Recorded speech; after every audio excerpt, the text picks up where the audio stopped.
वक्फ संशोधन कानून पर अचानक सुप्रीम कोर्ट में सुनवाई क्यों हो गई और सुनवाइयों के बाद केंद्र सरकार को सुप्रीम कोर्ट ने नोटिस क्यों थमा दिया, सब कुछ मैं आपको बताऊंगी, तो वीडियो को लास्ट तक जरूर देखें। दोस्तों एक्चुअली में बिना प्रायर इंफॉर्मेशन के कुछ ऐसा हुआ है जो वाकई में हैरान करने वाला था। सब जानते हैं दोस्तों कि वक्फ संशोधन कानून पर 3 दिनों तक लंबी बैक टू बैक बहस चली, जिसके बाद जो फैसला था सुप्रीम कोर्ट ने सुरक्षित रख लिया। लेकिन आपको बता दें कि अचानक से वक्फ संशोधन मामले में एक नया एक्शन तब देखने को मिला जब वक्फ संशोधन अधिनियम 2025 द्वारा संशोधित वक्फ अधिनियम 1995 के कुछ प्रावधानों की संवैधानिक वैधता को चुनौती देने वाली याचिका सुप्रीम कोर्ट पहुंच गई। और ये याचिका लेकर गए बीजेपी के नेता जो कि अधिवक्ता भी हैं। उन्होंने जब याचिका डाली दोस्तों तो सुप्रीम कोर्ट ने उनसे क्या पूछा और उसके बाद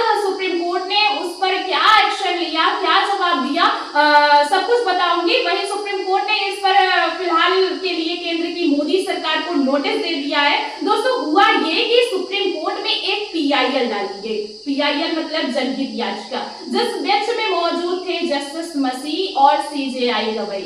ये वही जज है जिनके सामने वक्फ की पूरी बहस हुई थी। मामले की दोनों के सामने याचिका दाखिल की गई और आपको बता दें कि याचिकाकर्ता है वो वकील भी हैं और बीजेपी के नेता भी हैं, अश्विनी उपाध्याय। उन्होंने कहा कि हमारी जो दलीलें हैं उनको सुना जाए कोर्ट के समक्ष।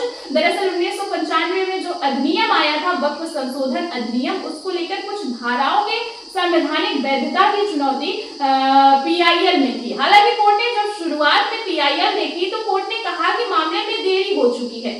दोस्तों कोर्ट ने यह भी कहा कि अश्विनी उपाध्याय से क्या आप जानते नहीं हैं कि वक्फ संशोधन कानून पर तो फैसला लिया जा चुका है। भले ही फैसला आया नहीं है, फैसला सुरक्षित रख लिया गया है कोर्ट में, लेकिन फैसला तो हो चुका है ना। लेकिन अश्विनी उपाध्याय ने अपनी बात रखी और उनकी बात सुनने के बाद सुप्रीम कोर्ट ने इसे एक पेंडिंग मामले में अंतरिम आवेदन, जिसे अंग्रेजी में कहते हैं इंटरिम एप्लीकेशन, इसके रूप में स्वीकार कर लिया गया है। आपको बता दें कि जब सुप्रीम कोर्ट के समक्ष यह मामला चला गया तो जस्टिस मसीह ने अपनी आपत्ति दर्ज कराते हुए कहा कि अब तक आपने इस मामले में चुनौती क्यों नहीं दी। वक्फ संशोधन कानून में जो भी बहस थी हम सबके सामने थी, लगातार उन पर पूरी देश में चर्चा हुई, हमने आपको खबर भी दिखाई। दोस्तों सब जानते हैं आप लोग कि सुप्रीम कोर्ट तक ये मामला जा चुका है। जस्टिस मसीह ने भी यही पूछा कि अभी तक आप यह मामला लेकर क्यों नहीं आए, सुप्रीम कोर्ट में आपने इतनी देरी क्यों कर दी। इसके बाद जस्टिस मसीह ने कहा कि दोस्तों हमने पहले ही इस मामले में आदेश पारित कर दिया है। वहीं सीजेआई गवई ने याचिकाकर्ता से सवाल किया कि अब आप 1995 के अधिनियम को भी चुनौती दे रहे हैं। 1995 के अधिनियम को 2025 में चुनौती देने की अनुमति क्यों दी जाए। जब बहस की शुरुआत हो रही थी तो सीजेआई गवई ने पूछा कि क्यों इजाजत दी जाए आपको, अब 2025 में आप इसको चुनौती दे रहे हैं। दोस्तों आगे सीजेआई कहते हैं कि हमें देरी के आधार पर इसे खारिज कर देना चाहिए। तो सीजेआई की ये बात सुनकर बीजेपी के नेता और वकील अश्विनी उपाध्याय ने कहा कि यह कोर्ट 2020 और 2024 में इस तरह की याचिकाओं पर सुनवाई कर चुका है। मैं अनुरोध करता हूं कि इस याचिका को लंबित मामलों के साथ अंतरिम आवेदन यानी कि